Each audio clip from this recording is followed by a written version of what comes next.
Welcome everybody. Now we've officially started episode 51 of 4Player podcast. Today I am your host, Nick here. We also have Bradley. Yes. Bradley with us, and David to be discussing the video game industry once again. So It's just Brad, by the way. Yeah, Nick's got... Don't Brad- call me Bradley. oh yeah, it's not Bradley, it's Bradford.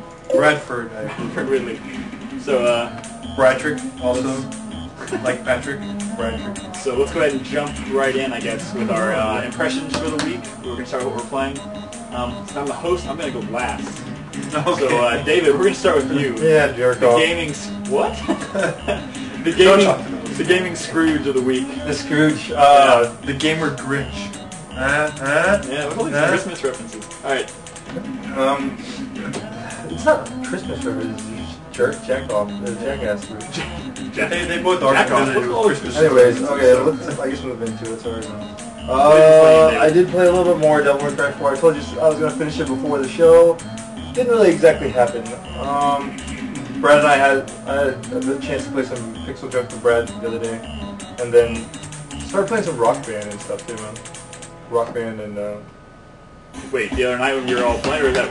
Well, that, and then I played it after you guys left. El Scorcho came out this week, Yes. so I downloaded it, played that, played it on drums. It's freaking, like you said, it's freaking easy on... I watched you play it on Expert, and I was like, what the Yeah, hell I was is lying in this? bed, like completely, yeah. That was the easiest Expert. I was playing on Medium at most. The big thing is, man, I mean, I guess, do you want me to tell you my impressions and stuff? Because now that I've gotten further in Devil May Cry, Yeah, definitely. I'm getting, like, real frustrated with the game, just because... We're back to talking about Devil May Cry now, right? Yeah, I understand it's a really hard game and it's difficult, but dude, this guy's sluggish, man. Who's like Nero, he just doesn't move very He well. is, but I think that was a conscious The jump is decision they real made. like, nah. And then on top of that, every time I get hit, no matter if I'm in the air jumping or if I'm on the ground or if I'm trying to blast something, he's got that same like, he's got that same. I got it, dude. Don't worry about it. I've done this for 50 shows. Shut up, man. But anyways, Do what I say. he gets hit, and then he always has that, like, land on the floor and then skid mechanic, where he, like, you know, it's just like, do something, you know? Well, the thing is I think they put that in to, like, kill the... You know what's happening sometimes when you get hit? You'll, like, flash and you'll be, like, a little bit invincible. They kind of knock you away because they don't want to have to do that, maybe. You know what I mean? You can just take a hit, run in, and hit him again? Or what? Yeah. That's true. I don't know. Actually, yeah, let's crank it down a little bit. Because when you're doing the video, it actually, someone says it's hard to hear. No, sorry about that, buddy. Chief. We're working out the kinks on this, so, It might be because the speaker is right over there by the camera. Sorry, dude. you just let us know. Anyways, So Devil May Cry. What? So you think Nero's a little slow? That thing is, Dante is a lot faster than Nero. yeah. And also, I also like I was playing the other day, and you had that like those hidden missions. Yeah. There's that like guard mission. I was like, why the hell you even give me a mission if I can't do it until I have some different character later? Oh yeah, I noticed that. There was Yeah, several It's just a secret. couple. Yeah, there were a But few still, secret it's missions. I like couldn't do, so. I've been wanting to do that stuff. I enjoyed the first one. But it's also a sign you're going to be doing some backtracking with Dante. Oh really? You just go back to the same exact space? Yeah. For the most I part. thought you had like get. That's been one of the biggest complaints of the game, is you actually have to do a lot of... Yeah, definitely. And that's the thing, that's the crappy thing, because you said that there's backtracking. So when I beat that Angus boss, Angus Beef boss, I freaking ran all the way back to the beginning because I thought, oh, you know, Angus. Yeah, I know. That was a joke. Anyways, I know his last name's not Beef, but yeah, I ran all the way back to the very beginning thinking, you like how I'm holding my drink. It's like, you know, like in the movies, they hold it with the label out. Official Your sponsor. Bacardi, what's that, Bacardi Sweat? Not Bacardi Sweat. Yeah. I'm sorry, that just sounds gross. Yeah, you should try some.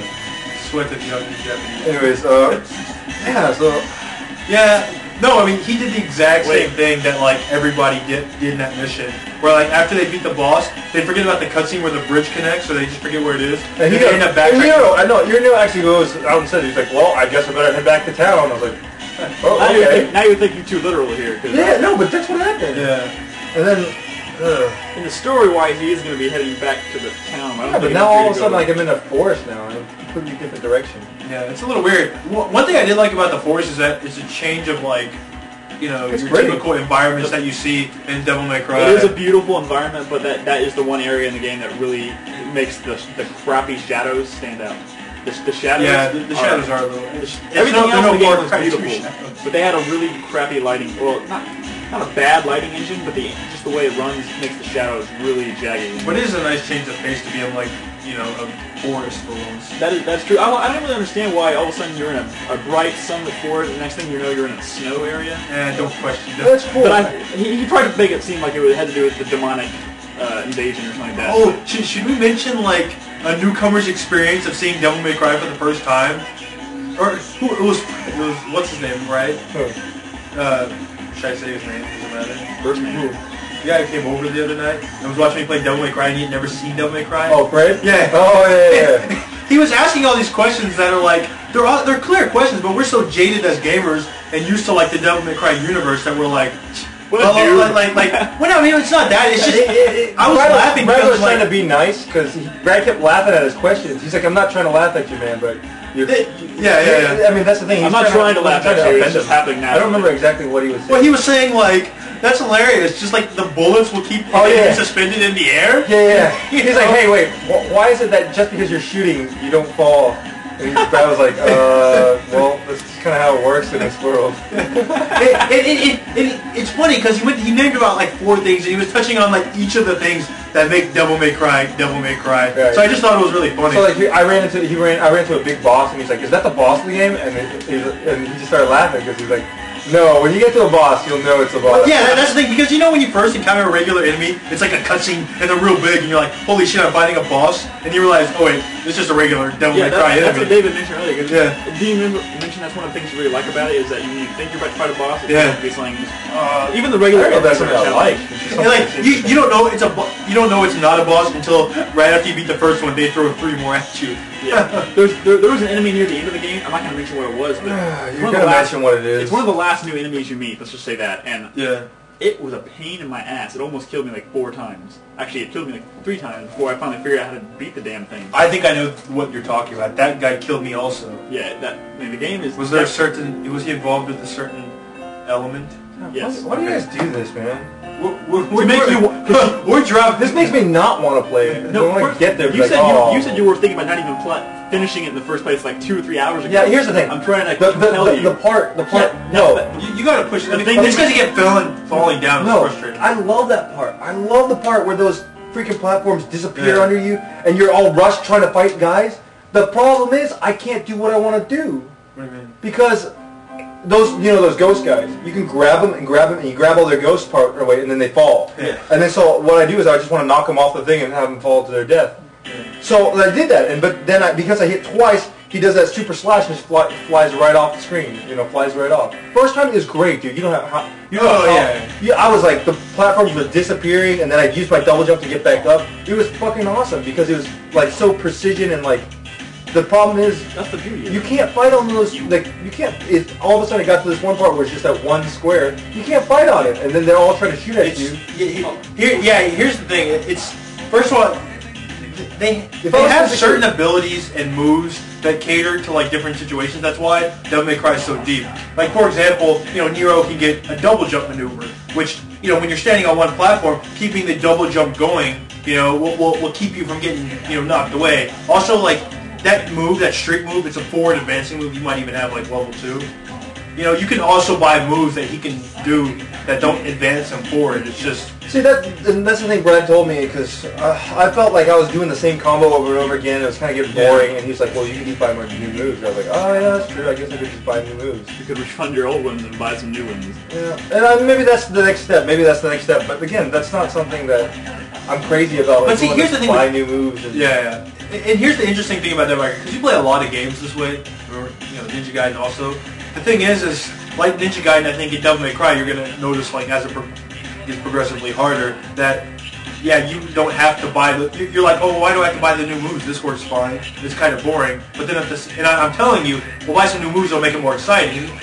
But it's not like in some games, like in God of War, where you can do different moves, but it doesn't really mean anything. The game becomes easier when you get the new moves and when you learn to master them. Unlike a lot of some like easier action games like Heavenly Sword or like God of War. Hey, don't even smile. No, I'm not saying Heavenly Sword. Not a poke at me. I'm not truth. I'm not saying it's a bad game. I'm saying the combat engine is more on the God of War like shallow side. I think. Which goes back to last year, but last month, last week. And I think Devil May Cry does a good job of not giving you like a move that's just so imbalanced that you have no reason to use other stuff, like fucking Ninja Gaiden's Flying Swallow. You saw me fight that last boss, right? Flying Swallow, Flying Swallow. I just kept doing it until he died. Yeah. But should I not use it?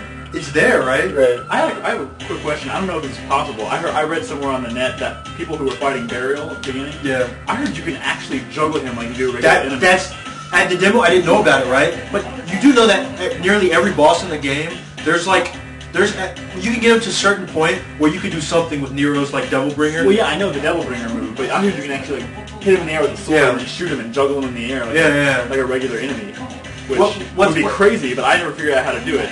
What's cool, especially, is you know on different moves and different bosses, even when you're in devil mode and you do that grab move, it's usually a lot more like epic. Yeah. So, oh man, there's one moment in the game where you gotta stick with it because you're almost to my favorite boss in the entire game. Yeah, that's what you said before. Oh, okay. Should I finish up with that? Let's keep moving. Pixel Junk, we played. Pixel Junk. Still kind of getting tired of it. It's a tough game. It's not that it's tough. It's just annoying because it's like you have to play the game over and over again. Finally, we didn't realize that there's a bar on the bottom that tells you what guys are coming next. So you know, like originally we played it like not seeing that, so we were just like, oh my god, what's coming up next? Just put on some anti-air, probably, and it's a very, so we were just guessing. And stuff. And this time, we knew what harder mode. Yeah, but the thing is, you have no idea how many guys are coming. So like, there's this one level first time we played it got totally massacred. Like, but the second time we did beat it. Second time we did awesome in it, kicked its butt.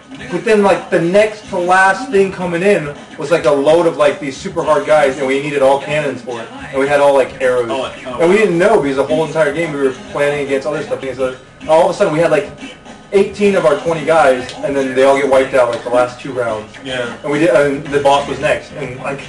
I just, at that time, it's not something that you can, you know what, let's just play one more, let's play it again, we can beat it this time.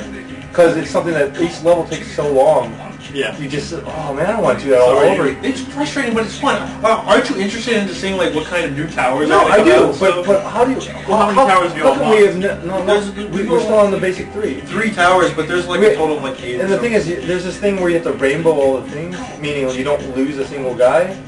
Oh man, dude! Like the easiest level, we got to like the last one. Oops, one guy gets in, and boom, screws your entire thing over. You gotta do it all over again. Well, to get the rainbow. I think the first few levels were a little too easy, and I'm glad that the game does provide some challenges, especially for a downloadable, because you really can't play that game for a long time trying to perfect it. It's not like some other downloadables which you don't really. It's just really hard to gauge. It's real hard to gauge what is sufficient. Like sometimes all these guys come and like, oh crap, we're dead. Oh wait, they're all dead. But that's kind of one of the reasons I don't even play RTS. Are you enjoying the game less because of this, or you just? I still find it really makes me not want to play it. Like not want to keep chugging through it and try to. It sucks to replay a stage, but very rarely do we get like massacred and then get to the point when we play it again that we can't really handle it. Yeah. I mean, it was only. I think that was the first time last night that we felt a stage twice in a row.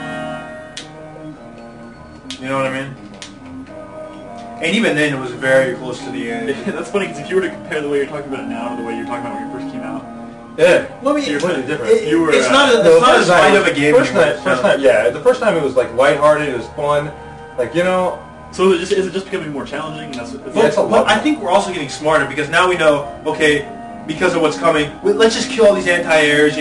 Let's kill that, move it here. Let's save the gems. Find out what's coming, I mean, I think we're sometimes maybe even too smart. I think we're actually getting better. Too much of this. Yeah, we're definitely getting better. It's just. But I mean, it gets to a point where I could see like tonight, him and I sitting down wanting to play one round, not doing so well, and then like dying on the next to last round, and then be like, okay, that's enough. I'm not gonna play it again tonight. Wow. But those are lengthy missions, so it's not like one mission a night is that bad. Does the way the game looks? Because I only saw that one level y'all played. Does it ever change, or is it always that? No, it's different patterns. Okay, fantastic, because I thought that'd be pretty lame. Yeah. We actually got a viewer right now that says Pixel Junk Monsters is great. Yeah, it really is. It's probably the best money he spent on PSN, which is pretty cool. So yeah, I kind of want to pick it up. I think it would be great as like a little handheld title that you could play with like multiple people. You think that'd be a good title to put on the PSP by any chance? Actually, The reason I like it is co-op. Co-op is great. But you can do co-op on a PSP, couldn't you? You know that game is designed around like remote play too. I mean that's like the first PSN title that they said that they allowed. You can remote play it. Yeah. Well, crap! I just opened my PSP and go remote play that. But I still think it's best co-op. Oh, you can remote play. Holy crap! I could play Pixel You Junk. could be at work, and I could be with the other controller probably. That's what I'm wondering. All right. No, I could be on campus tomorrow, Yeah. dude. Like on campus after class, I'll go to the library, get online, just play Pixel Junk. Okay. Dude, how That's crazy would kinda that be? Y'all do that and let us know in the next We'll see show. how I that want to hear works about out. that. Because if that works and it's great, I'll pick it up. That's really cool. Let's see. And Rock Band, just one real quick on Guitar Hero. I tried to go. I've been playing a lot of Rock Band. It's so much easier than Guitar Hero. Yeah. So I've been like wanting to go and try to get good at Guitar Hero and try to beat all the stuff on Expert. Yeah, it's tough. I'm on hard and it's like giving me a kick. It's ridiculous. Like it sucks because it's not. It's like not going with the music almost because you're just so complicated. Yeah. Like in guitar. In Rock Band, I just love it because it just feels like you're actually performing this. Well, that's because they isolated and you really are only playing the one instrument. You Yeah. kind of play all over in a No, Guitar Hero. I love that. But the thing about it is, like Guitar Hero, if there's one thing I could change, I don't care about the difficulty. I could get good and play. You know, I could just keep practicing. The thing that drives me nuts is like when you mess up, the sound is so loud. Oh my God, you're absolutely right. I hate that. Oh, like Oh yeah, because when you do it in Rock Band, you can barely hear it. yeah, but it's enough so you I messed up. But in this one, you can see it too. yeah, in Guitar Hero. Yeah, it's like louder than the music. Yeah, and I just like and when you're on the hard levels, like the entire song. Even if you're playing like 90% of them correctly, you know, like in a fast part, you're hearing it. Which makes it sound just horrible. Yeah, it's really bad. Like when I'm playing The Devil Went Down to Georgia, like even on normal, like you get and it just kills the song. Well, I know in Rock Band you can turn up like the volume of the mic and turn down the. Yeah, I think you can do that in Guitar Hero. Oh, Like, yeah? maybe I just thought about that. Maybe I'll turn down the sound effects. Turn down the sound effects and turn up the music or something. Oh, I see what you mean. Maybe that's what I need to do. But yeah, I think I'm taking up that time. Sorry, man. You wanna? Well, I mean, just are you gonna? Well, you're next. I'm going last. What are you playing, Brad? Well, just quick on Rock Band. I also played, some this week. When Fred was around, I was playing. You were kind of asleep, but I was playing drums. I probably played like 10 songs on drums and everything. And I'm terrible at it, but it's very fun. It's very enjoyable, especially when you get it down. No, it really I would sucks. love the drums. I would absolutely love the drums. Yeah. If I did not have to worry about the kick pedal, which I know the kick pedal does. But you pedal get makes it. that's I don't get used to it. I don't. Because I'm sitting here trying to remember how to get this. You're thinking about But it. when I'm using my foot, if I use it once, it wants to do it every other time after that. So I have to pull my foot off and then sit there and then It's just, dude, here's the hitting thing. basically, which is annoying. I'm not saying I'm a great drummer, but I've been like messing around with it for a couple of years, so it's a lot easier. Yeah. Like I've had a drum set since high school, so I've always been kind of, no matter even if I'm not practicing every day, I at least have some sort of like advantage. Yeah, and unlike the guitar, it feels like the more I play it, the better I get at it. I feel like I'm actually learning something that's like cool and new, and not just kind of learning how to play a video game better. I don't know if that makes any sense. No, that's true. Like this thing, you don't know how much better my drum stuff has gotten. Just because my drum stuff. well, just being able to do certain things with my foot because it's forcing me now. Like that's the biggest thing about drums. I hate it. Just sitting there and. I mean, I already know I have fairly decent eye-hand coordination, but right now my foot just won't get in touch with my hand. It's ridiculous. I cannot do. Like Brad was in here watching me play, and he's like, "It's like kick pedal, get the kick pedal." I was like, I can't. And the first time we had the rock off, what do you want to call it? Rock off. We had the rock off. The rock off. I was like, all right, you know what? Screw this. And I handed it to Erin. I was like, Erin, you do it. And I was like, all right. And then she was doing that, so I cannot get it down. So I guess I got to work on it more. But maybe I should actually buy the game and practice the drums. No, you know what sucks is that the new drums have better pads on them. When I went back to Houston a couple weeks ago, I had a friend who just bought the PS3 version. They have like these rubbery, like quiet drum like pads. Oh, so it doesn't sound quite as Yeah, loud. like, you know how loud Like mine you should be is. able to mod it with something like I that. shouldn't like have that. to, though. You shouldn't have to, but But damn, it sucks, man. Like his was like they're beautiful. They're like chewy little rubber soft. Chewy. Yeah, it's beautiful. And then Sounds delicious. they didn't make that much noise. They bounced right, like when you hit them, you get the recoil off of them. Yeah, it's just. I'm trying to figure out what I should do. Like go call up EA and tell them to switch my drums out. Just swap over. You might be able to. You know, speaking of swapping shit out, I still haven't got my my Wii remote. Squishy thing. You want one of mine? You have an extra one? Dude, I ordered like I got 4 of them from Nintendo. I can still do it. week on. Yeah, I'd love to take one if you got an extra one. But How come you don't use it? It's pretty. Dude, only pussies use these things. You want to show them? oh, what the hell? I can't believe you just said that. Why the hell would you need that? You know what the saddest thing about this thing? When have you ever been close to throwing this thing? No, but I love. I'm sorry. It makes it. Like a dildo? Like, no, is that what it is? Dildo. That's what you like I can't about believe it? you're saying this, David. Oh, Considering, my bad, dude. wow, that was like the most vulgar It's David 'cause- ever got. It's because we're on live, and so I'm kind of, you know, Yeah, but pumping anyways, it up a little bit. Yeah, like when I'm playing, you're pretty skilled with it. when I'm playing No More Heroes, like I'll be like playing a boss, I get really like I'm like crap, I start sweating like David. So I'm like, you know, this would really help. What I have game? Oh, No More Heroes. That's right. Yeah. You know what the funniest thing about this is, or the saddest thing, is that the Nintendo Wiimote is like a really sleek, kind of a sexy remote. You know what I mean? And when you see it in ad, you're like, oh wow, that's sleek and sexy. But they released these because of like an official safety thing, right? No, it's just they're doing it. So, but here's the thing. Now every time Nintendo shows a remote, they have to show it in one of these things, which totally like kills like the sleekness I of don't it. think it looks that bad, to be honest. So now, even when it's like on games now, when you see the Wiimote, it's like often in one of these little dildo-y things. That looks funny when you. It's all flopping around. Oh man. Oh, it's a bad game. Woo! Anyways. No. Okay. Anyways. Let me talk about the rest of my games. Okay. Keep going. Go on. Again, I played a little Pixel Junk. I've been playing Oblivion some more. Nothing special about that. I mean, Yeah, I saw your ugly character. you saw her with her little chainmail like skull helmet on. When you take it off, her hair's she's still like fucked up. It's embarrassing. Like, her you hair cannot is- make oh, an but she's still attractive fucking female in ugly. Oblivion. You know how people complain about it in Mass Effect, right? Oh, it's so hard to make a hot girl. My God, it's not even about like you have to choose. Do you want scarred face or acne face? It's just you can't pick an attractive face. And it's not even that. It's more of like the body type because it's like a female head on like a manly body, so she has all like broad shoulders Yeah, and she stuff. has a pretty manly shoulders. I gotta say that. It's like, You got. so you can either play the male or transsexual. It's pretty. She's got no. It's pretty horrible.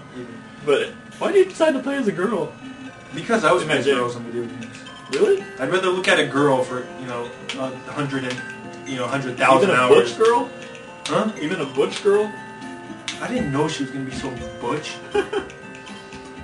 She doesn't look so bad when she has all her armor on.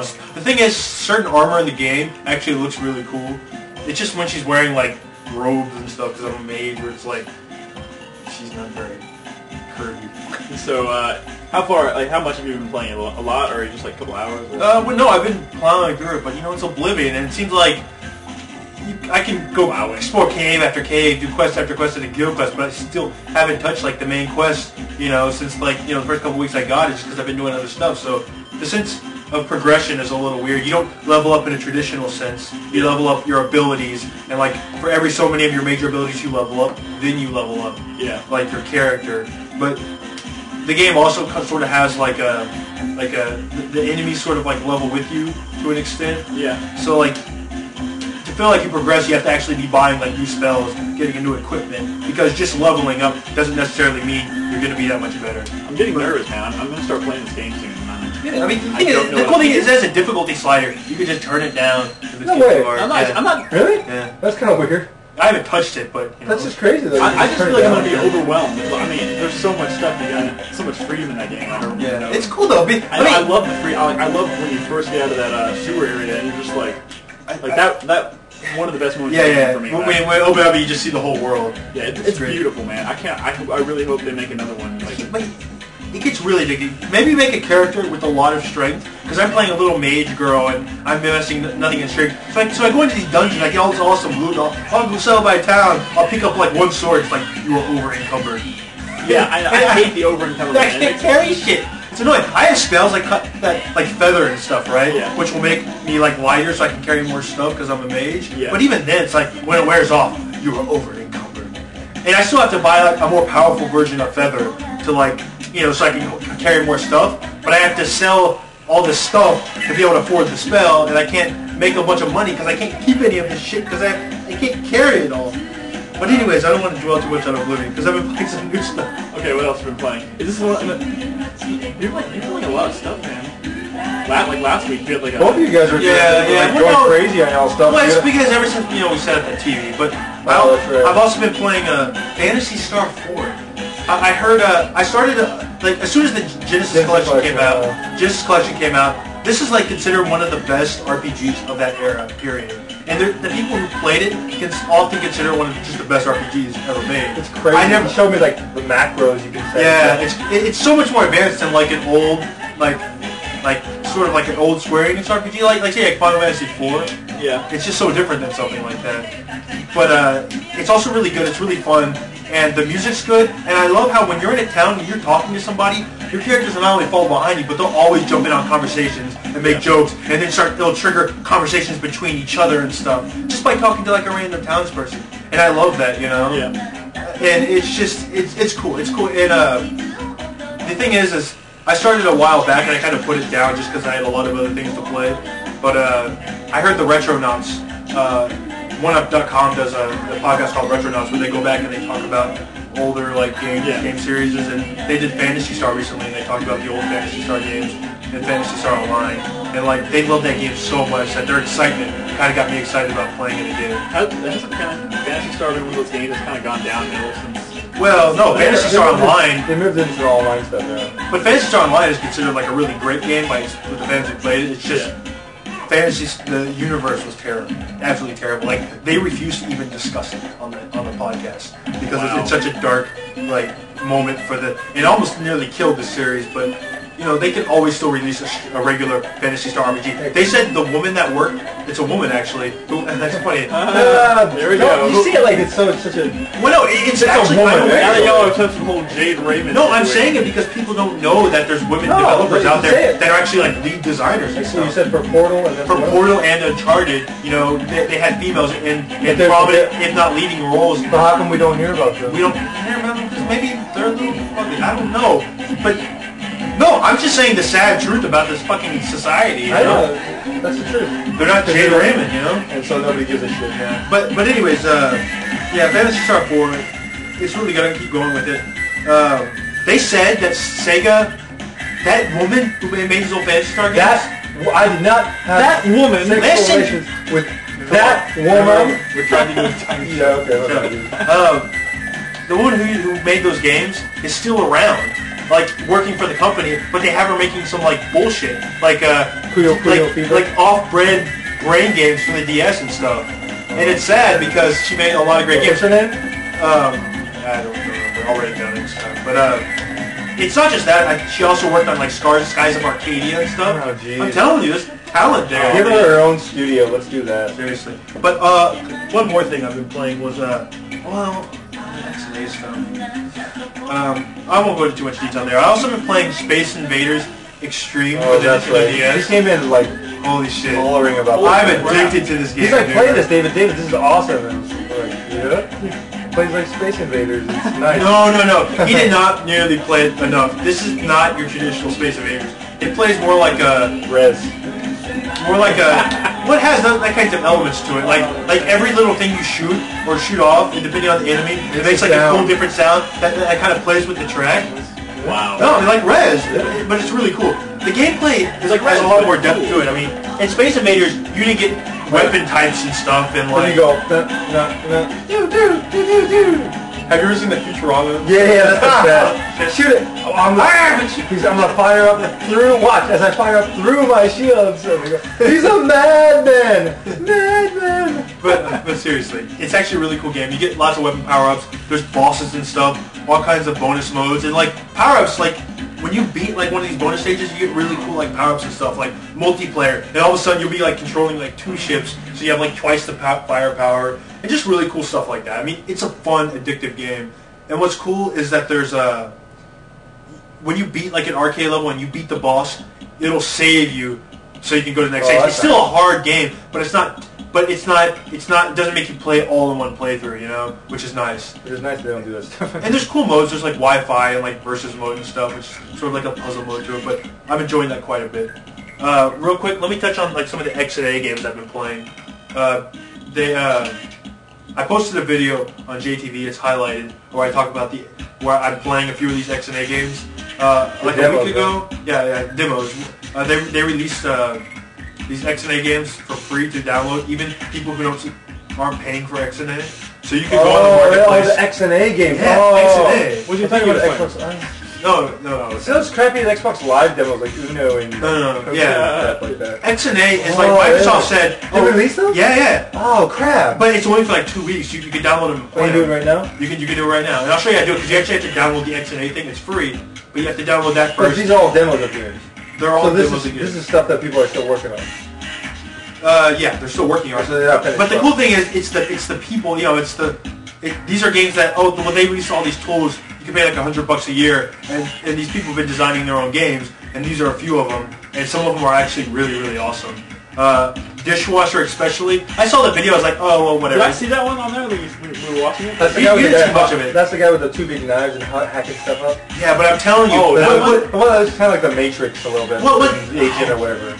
yeah, but when you first see it, you're like, oh, I guess it's something like Alien Hominid or something. But no, dude, there's like Devil May Cry like depth to this It looks game. Oh boy. It's like Oh my God, two-dimensional He just Devil May said Devil May Cry depth. Like no, like seriously, like some like Ninja Guy. There's a Cry. lot of 2D depth. for a 2D. That Shut wasn't me It's a big rolling deal. my eyes. That was me looking up at the ceiling. You know. Please, what? David, you need to try it. You need to try it because he gets all kinds of weapons and stuff. There's like shops and shit. Like when you're walking through, Right, so- you'll buy upgrades and new weapons and stuff. I'm not really into the buying of weapons in shops and upgrading in Devil May Cry, but apparently for this game I will be. Well, it's still fun and it's really You might not stylish. be. Yeah, that's what I'm saying. But- He's telling me I need to do this stuff. I'm saying you need to try it because it's really stylish and the cutscenes are on like and these cool There are like cutscenes? comic strips that flow through and you like read them and stuff. It's really cool. But everybody should go try it because Yes. I mean it's Yes, free for a video while games. and it's limited. But Dishwasher was really cool. You got to try this game called Jelly Car. It's fucking crazy. That looks hilarious. It's got like looks pretty cool. gelatin physics, and you're driving a car around the environment, and the only move you have is to get bigger. So, And like, no, the best is the sound effect. sound yeah, effects that are- I swear to God, it's like the guys who do the Seinfeld intro do the sound effects for this game. It's like it's all just like it's just guys making the sound effects. And every time he dances, And like all kinds of like. really low production cost out of it. no, it's just funny though. It's really funny. No, but the game is also really. It's like a physics game. It's like you very much have to like Jelly adapt car, to that's the weird. jelly physics of the environment. And you think, oh, all you can do is get bigger, but there's like it's actually a pretty deep mechanic, and you'll find yourself doing all kinds of like cool.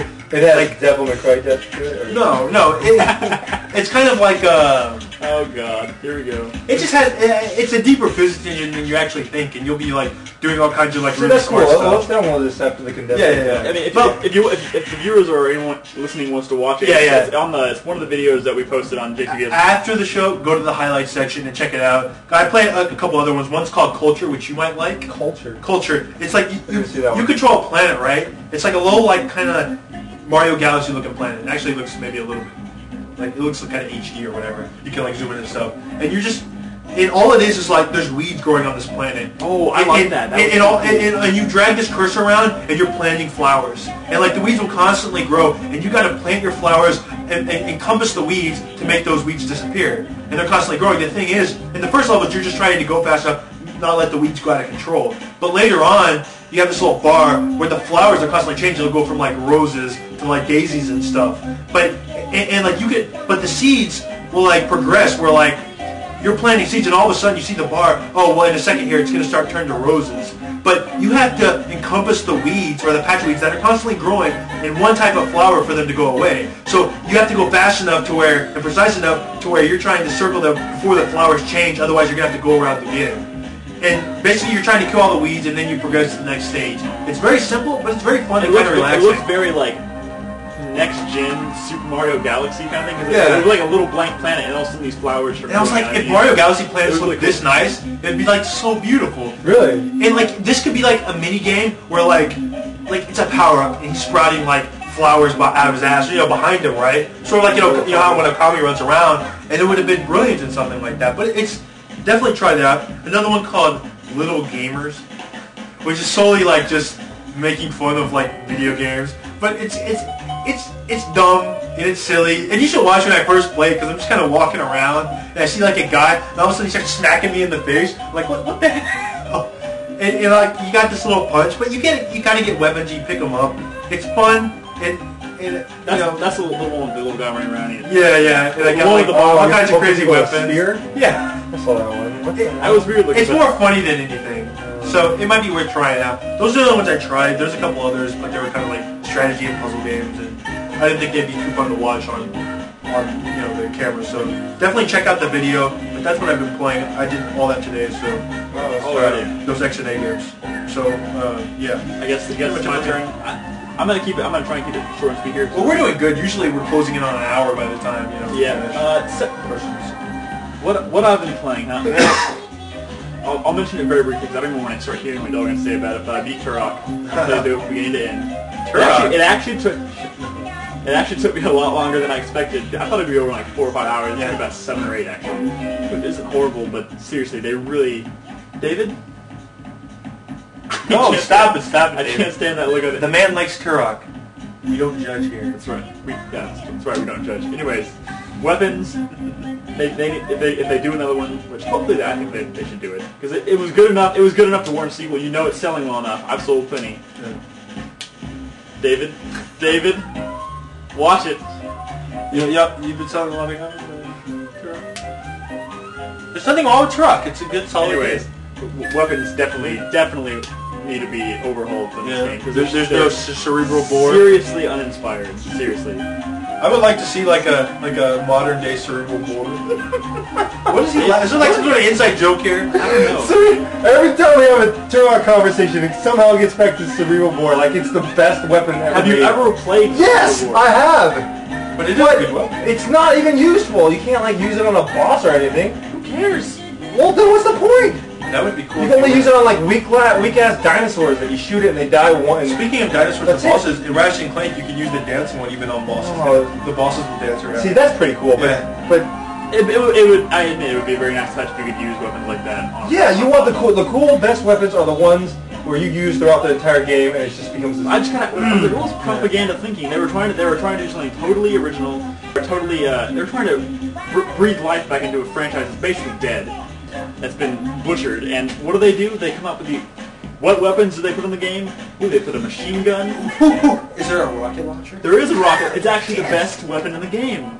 Really, the rocket launcher? No, that's deadly. No, that's a rare. I think you said the knife was the best weapon in the game. No, deadliest weapon in the game. Is the knife not good? No, the knife's like the strongest thing. You can just like one-hit kill dinosaurs. The knife is my favorite weapon in the game, just because of all the different things they add into it in terms of like the stealth kills and like there's times I see a raptor coming right at me, and if you time it just right, like as though if you wait too long, they'll actually like pin you to the ground and start wrestling with you. And so like if you time it just right, you'll like move to the side and like jump on his back and slit his throat, so which is pretty cool. Damn it, David. That actually looks pretty funny, but anyways, so I beat it. It was how long did it take you? About 7-8 hours. There wasn't an actual clock, so I don't really know how long it took me. I'm just guessing. There was one day that I actually thought, I was like, I'm going to wake up today, I'm going to beat it real quick, and then move on to something else. But I actually didn't beat it until that night. Who was the final boss? T-Rex. Oh, the T-Rex that was chasing around the But it wasn't like a dude riding a T-Rex? I gotta say, dude riding a T-Rex. No, there was T-Rex with roller skates. So... Remember that old cartoon where like the dinosaurs, they had like rockets and shit? And what cartoon was that? You know what I'm talking about? Yeah, they're all like, it was dinosaurs, but they had like, they're like cyborgs, sort of like had some weapons and stuff on them. Who cares? It's a great cartoon. It was an actual cartoon? Yeah, man. Characters. You need a character for this. No. Megatron? Land of the Lost. Land of the Lost. Alright, anyways, what else have you been playing? After I finished that, I jumped back into No More Heroes because I've been very nice. I'm really liking the game. I was really nervous after you said that Shinobu is not even the hardest boss. because Shinobu pissed me off seriously. Yeah. And the next 2 bosses that I finished, I actually beat in my second try. I told you. The hardest part was that one of the parts that actually got me closer, almost as close to killing my Wii as Shinobu did, was the part leading up to Destroy Man. You just have a problem. You have to go hella hard. You gotta go through the 3 different warehouses. rooms. You gotta run upstairs. You know why? You keep doing the wrestling moves, right? Yeah. Don't use the wrestling moves. No, actually, I didn't use the wrestling moves at all. Oh, see, that's the thing. My Because problem you build was up I your kept roulette using thing, right? I kept trying to use the wrestling moves, and then if you use the roulette thing, you get a lucky thing and just wipe through everybody. Yeah, I never got lucky with the freaking roulette thing. Anyways, but I mean, like, You can deal with the wrestling moves. The worst you just gotta part be is- very careful. the worst thing they do is they give you they put 3 guys upstairs with guns, and when you block the guns, Once you lose battery life. And then you're slashing one guy, somebody shoots you from behind. Exactly. Yeah. It was horrible. But what was great was like, see, I'm telling you, though, don't you feel like it was paced, not paced, but like, oh my gosh, over that hump, I was like, oh my gosh, dude, and then boom, Destroy Man he wasn't hard, but he wasn't that, he wasn't easy, but he wasn't hard. So what happens if you get to Destroy And then the Man next and one, you die on him? the next one you fight Holly Summer, and I thought, oh my god, Holly Summer's level is gonna be so hard if Destroy Man was it, and boom, just flew Well, through some it. of 2 surprised with Holly Summer just because. The bosses seem definitely like the highlight of the game. Dude, yeah, that's great. The bosses are characters- amazing. The characters and the way you fight them, that's what I love. I'm really liking the fact that, like, don't judge me on it, but like the fact that what's driving the character to do all these things is that he wants to get laid is really funny. I know. Like the part where the chick's on the beach and she's like, "Will you oil me up, Florence?" And he's like, She's such a "Will I?" And he's like, "Wait, me?" And she's like, "Is that a problem?" He's like, "No, dude. it's awesome. I love it. It's great." Anyways, but How far are you at? I just beat Holly Summers, so I'm about to start. No spoilers, please. No, never mind. I didn't just beat Holly Summers. I beat the one after her. Yeah. So I have 4 more to go before I beat the game, and hopefully gonna I finish can't it. remember that guy's name either. So you really enjoyed it, right? Like, I loved it. I wrote a review up for it. I just forgot to ever post it. Wow, maybe we should post it. it's funny because I remember like halfway through around where he was, you were like not so happy about the game. No, that was early on. That was after the second or third boss. I was really unhappy after Shinobu. Yeah, while I was after playing Shinobu. or while you were playing Shinobu. It was after Dr. Peace. Dr. Peace is the one I didn't like. And then when I played Shinobu, I was like, oh, cool. Yeah, Dr. Peace was lame. Man, dude, I love the characters. Did you ever watch any of the killing things? Like the blood differences? No, Check those out, man. but every time I watch a killing, I kind of try and picture it out the blood. I'm like, this Dude, would be horrible. some of that stuff. I don't want to show you anything because I don't want to like. I don't want to spoil any of the death scenes. Yeah. Because the death scenes, while they're incredibly violent, are just like They're beautiful. they're The blood makes. they're beautiful in a The way. blood makes so much difference. Yeah. I know we've talked about it before. Sorry. But I would definitely, if anyone who has a Wii and is not afraid of a challenge, I would definitely go out and do it. It's not. I think it's paced. I think the pacing needs to be worked on. Despite what David says, I do really want to play this game. It's just Despite what I say, what's stopping me? nothing stopping me. Exactly. But I mean, there's a lot of games I didn't No, that's true. play. What's it called? Did you do any customization stuff at all? Oh, you mean? Well, we talked about this last time. You mean with the clothes wise? Yeah. Yeah, I got him the black jacket with the hat, the radioactive shirt, the yellow. Oh, that's what the and radioactive blue glasses. shirt. And I like it. So I just started going around. Like I already bought one of the beam katanas. Yeah, that was easy, dude. Do they actually get like stronger? They get stronger, and then your movesets change too. Really? Yeah, you don't slash the same way with the later katanas. It sucks because I bought one of the best katanas right before I went to the last mission, so all my moves are completely different. So like certain ones required like huge wind-ups. So I was like, oh crap, and I take damage because I wasn't used to those. So how many do you have to buy to get the actual ending that you were talking about? All of them. How many are there? 4? 4? So I've already bought one of them. So I need 3 more. What color is yours? I think blue. The last one's green. And I didn't use Are these ones you buy from Naomi, the chick in the Yeah, warehouse? yeah, yeah. Okay. But you can't get them till later. Yeah, You don't unlock them until Okay, you I already got one. So anyway. Whatever you do, don't buy a red one. Oh my god. Okay, after that, let's see. Only other thing I really been playing, I've been playing a lot of No More Heroes. I ended up playing that for like 5 or 6 hours every day. I actually surprisingly did a lot of just random stuff in the town without going on another mission. I don't know why. That's what I'm saying. Some of it's really not as bad as people make it out to seem. Like going and doing exercising and stuff. And I actually like the gas pump game. We have to fill the cars up. It's so it's just take one finger. And Why it's don't we like play Jelly yeah. Cow? Jelly Cow right now, dude. This is like jelly car music. You never played San Andreas. What do you mean I never played San Andreas? What? Did you? Oh yeah, but what? They had a Gatham game there? Or No, I'm just thinking about like. It's obviously an attempt to like emulate. I don't know if it's doing it mockingly or like actually trying to appeal to a wider audience, but it was obviously trying to do the stuff that you do in between missions in like Grand Theft Auto, right? Yeah. You know, like working out or just that kind of stuff. Yeah, but it's just so much kookier. Yeah, it's kooky. But is it like intentionally? If I can avoid it, I'll never collect coconuts ever again. But some of the games aren't that bad. Like I actually had fun picking up the trash. Shit. All right. Anyway, other than that, let's see. I downloaded one of the song packs for Guitar Hero 3. The Warner one with the Linkin Park song, the Used, and Mastodon. That's it. Mastodon. Yeah. Would you have liked to just buy Mastodon. Tyrannosaurus. I actually would. I actually wouldn't have minded buying the Used. I actually enjoyed the Used song more than the Linkin Park song just because of the way it plays out. And I don't know why, but the songs in Guitar Hero seem like they amp up the guitar riffs and stuff. Sorry, I'm not even. That's fine. They amp up the guitar song and they take the vocals down, so like all you can hear is mainly the guitar, which kind of annoys the crap out of me. I didn't mind the Used song actually turned out to be a lot more fun than the Linkin Park song did. But I'd buy it in the end. And the Mass song, I really, or maybe it had some Dragon Ball things going on in the background. And the Mastodon song was pretty much the same in my opinion, but I probably won't buy any more song packs if they even release them. How much was it? $6.95. $6.95 for this one? For 3 songs, which in a matter of about 25 minutes. That's cheaper than buying them. That's more expensive than buying them separately on Rock. Really? Yeah. I mean, in a matter of 20 minutes, I beat all 3 of them on medium and hard. And then I was like, all right, I'm done. How much are they on Rock there? $5 for 3? $2 separately. And $6.95 you said? Something like that. It was less than $7, just under $7. $2 separately and like $5 altogether. Yeah. Well, you say like 75 cents or 25 cents. Yeah. I mean, I've been looking for that pack. For some reason, I couldn't find it on PSN, but I finally stumbled across it, so I just did it. PSN's always a couple of days late. Yeah. Well, I've been looking. It's that pack's supposedly been out since like how November. many songs have been had out for Guitar Hero? Not many. Like if you go on PSN, there's like 20 Rock Band things and like 2 or 3. Aren't they releasing what's it called, Dream On for free on Guitar Hero 3? Oh boy, is that an Aerosmith song? Yeah, because they announced like it's part of the promotion for the new. I will probably not be playing the Aerosmith Guitar Hero. Is it just supposed to be all Aerosmith? No, it's Aerosmith and their favorite band. And their favorite band. Which means I don't know. It's gonna be crap. I'm not gonna buy it, but I wouldn't mind playing Dream On, especially if it's free. Oh jeez. But yeah, I mean, it's one of their best songs. That's pretty much what I've been playing. You don't like Pink? I said it's one of their best songs. Doesn't mean they don't have other good songs. So that's pretty much everything we've been playing, right? Anything else you want to add before we move on? Speaking of Pink, man, they need to get Weezer's Pink Triangle on there. Yeah. God.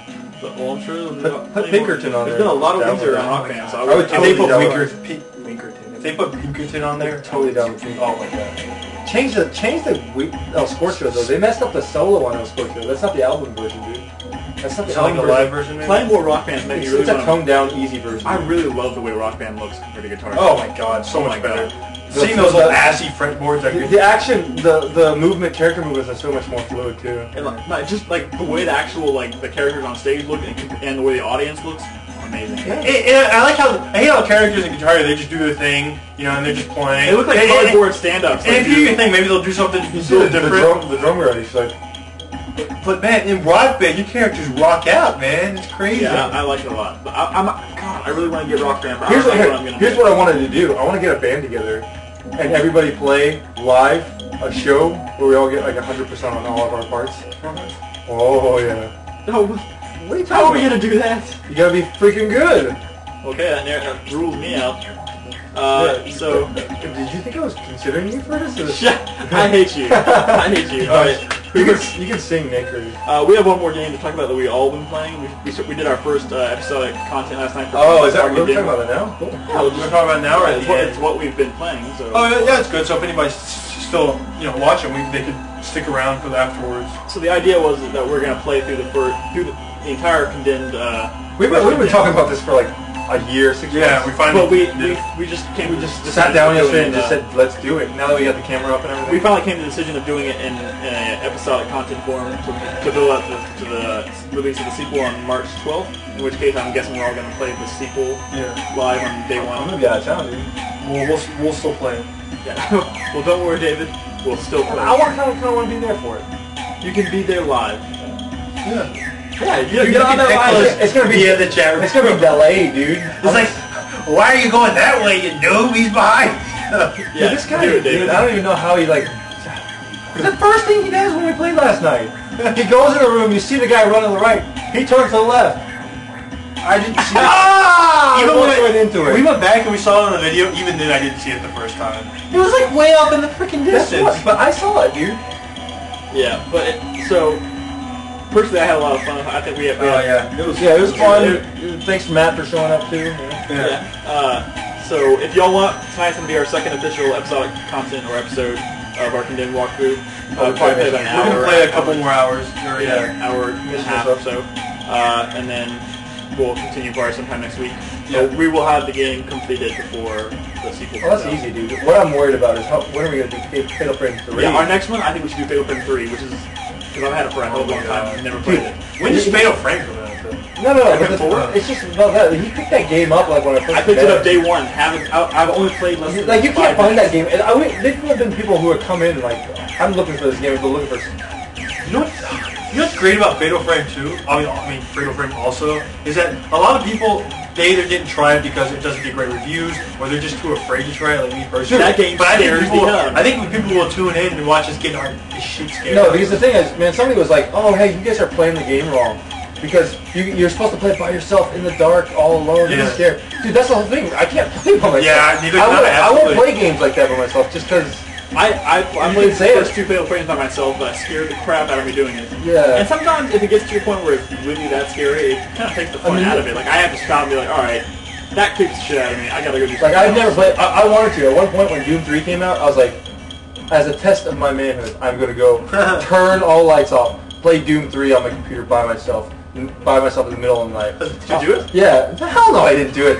Freaking, I bought the copy. Doom has a lot of jump scares, but like, there's something about like Fatal Frame, especially Fatal Frame takes it so much. So, and then that's the cool thing, man. I like being we've done this. Nick and I have done this a couple times with the Resident Evils, and just it's a lot of fun to get together with friends and get scared. And it's not like a scary movie where we just sit there and watch. Yeah, we had people watching, so that's probably it was really like interactive. Yeah. Well, I remember that one Halloween when we played Fatal Frame 2. Yeah, but we didn't play it very far though. We got a little bit, but So I want to complete this. I want to complete the 3rd one before the 4th one. I remember we did the Resident Evil. I'm not playing that one though. When we were recording, I'm just gonna I will watch. play it. I'm the Fatal Frame veteran. We did the Resident Evil 0 one. So Resident Evil 0. Yeah, we played Resident Evil 0. We were trying. Resident Evil remakes are scary. No, we tried to sit. We got together this past Halloween. Was this past? No. last Halloween. Last Halloween, we tried to get everyone together and try to. Is that really safe? Is that right? Yes, he will kill me. Anyways, we sat That together. is a head crab, by the way. We were gonna try to beat all the. We were trying to beat all the Resident Evils in one night. Oh my god. We didn't make it halfway through 0. Because 0 is like the worst Resident Evil. No, but no. That's something we probably of the main series. That if people are interested in seeing that still, we can probably do that in episodic content too if you wanted. But I think scary games are a good idea. Fatal Frame is good because I was thinking like, how the hell would we do that with RPG? That'd be horrible. they make for good episodes. Hey, why don't you attack this? No, I think you should heal that kid. So we had some good times last night playing that, so we're gonna have another one tonight. If you want to stick around after the show. Other than that, I guess we can move on to our next discussion topic. Today's being the 25th? 24th. 24th. Okay. Cool. Yes. You know it's 29 days in February this month. Leap year, Yeah. Crazy. Get with the times, man. My teacher in like middle school was 8 years old because she was born on March 29th on a leap year. So what's next on the? I want to briefly discuss the highlights of this year's GDC, Game Developers Conference. Okay, where was GDC this year?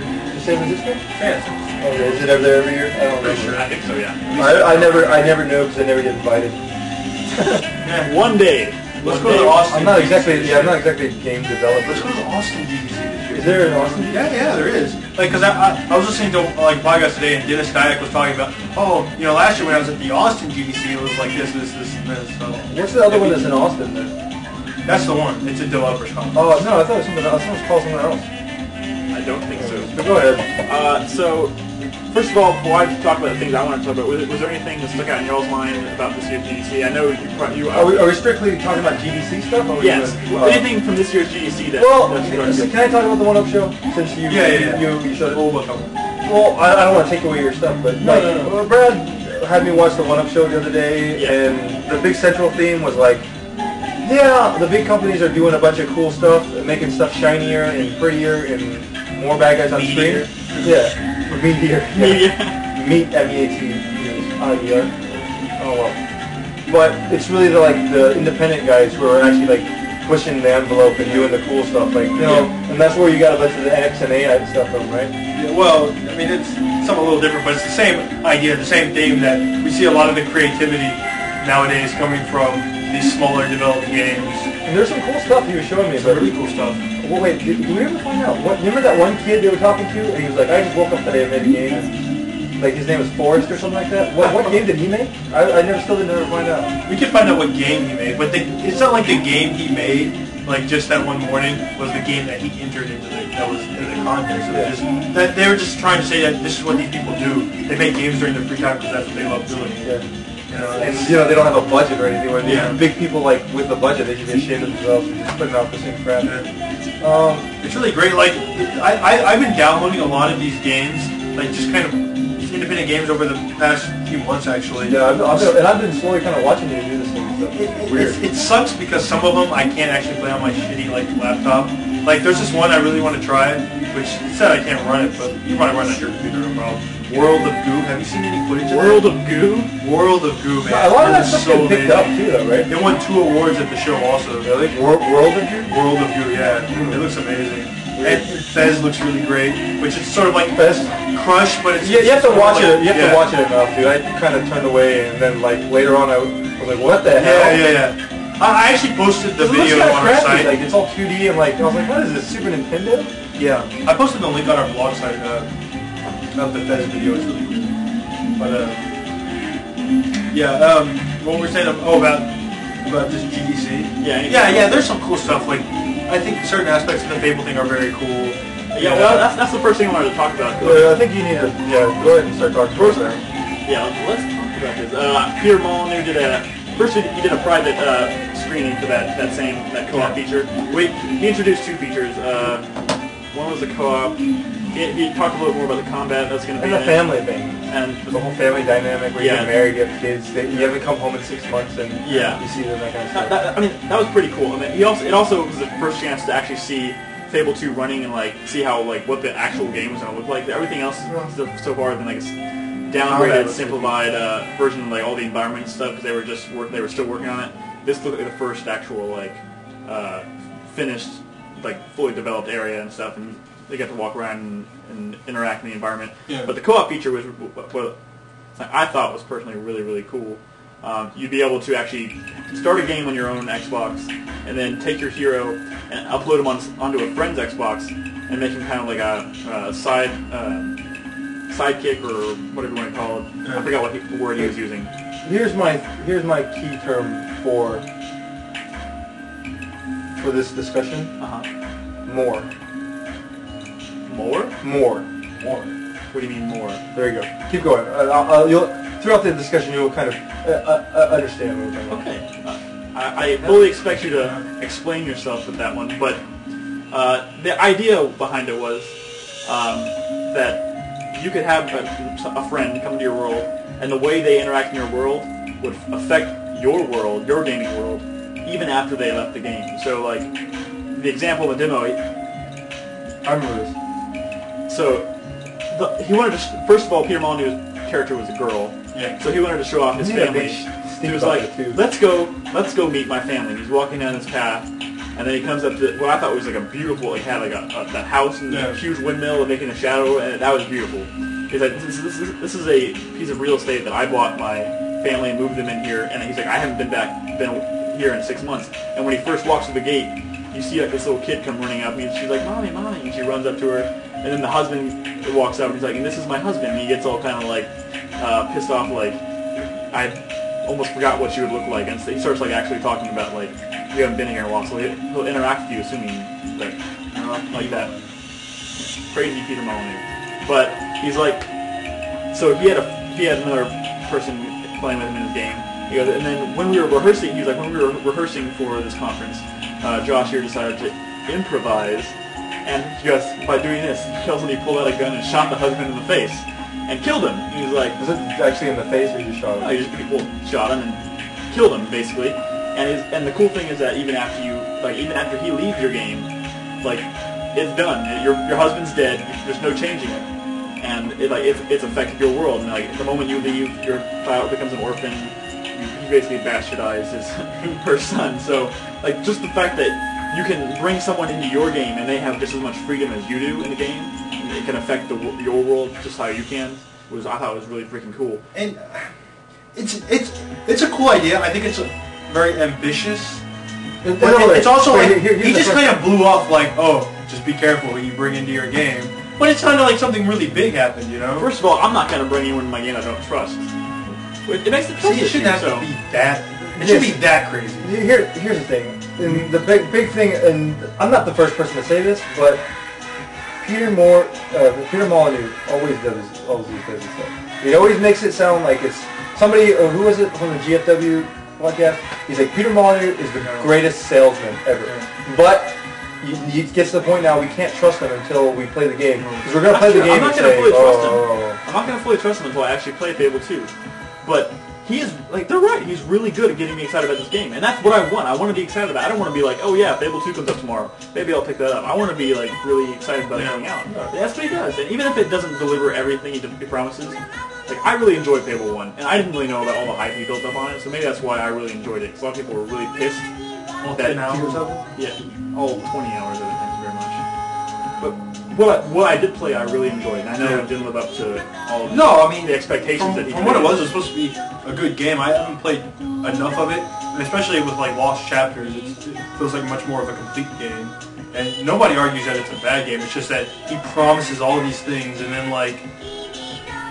I think you take it with the grain of salt. He has the cool thing was he had something like you don't actually die, you just get scarred and just he didn't mention that at all in this GDC. Well, that's because he introduced two main aspects he wanted to show up this year, and one of them actually was not the whole family aspect. The first one he wanted to introduce was the Xbox Live games that affect your game. Oh, like the points, right? No, the way you can earn money outside of the game by playing like gambling. On Xbox Which is definitely Live, cool. And you earn money, and that money that you win by gambling on Xbox Live in this like fictional poker game that's kind of made up for this thing gets transmitted to your. So when next time you load up your game, your money that you won with the Xbox Live thing goes into your game. That's how you earn money. He's a smart guy. Don't get me wrong. But okay, then what's the other one that you? And the co-op thing. That was the two big things. Here's the thing about co-op though. How is this co-op going to affect me? Like, great, you can come into my game and play. And besides the like you affecting my game. Other than that, why should I care about this co-op experience? Because co-op is fun. Yes, co-op is fun. But I think there's tons better co-op games we can play. When you bring two people together to play a game, right? But if it's an RPG, they never really want to have fun. Someone's always like, let's go play something else. As far as console RPGs go, there's not that many co-op options. There never has been on a console. Right. So I'm more worried about how is this gameplay going to actually.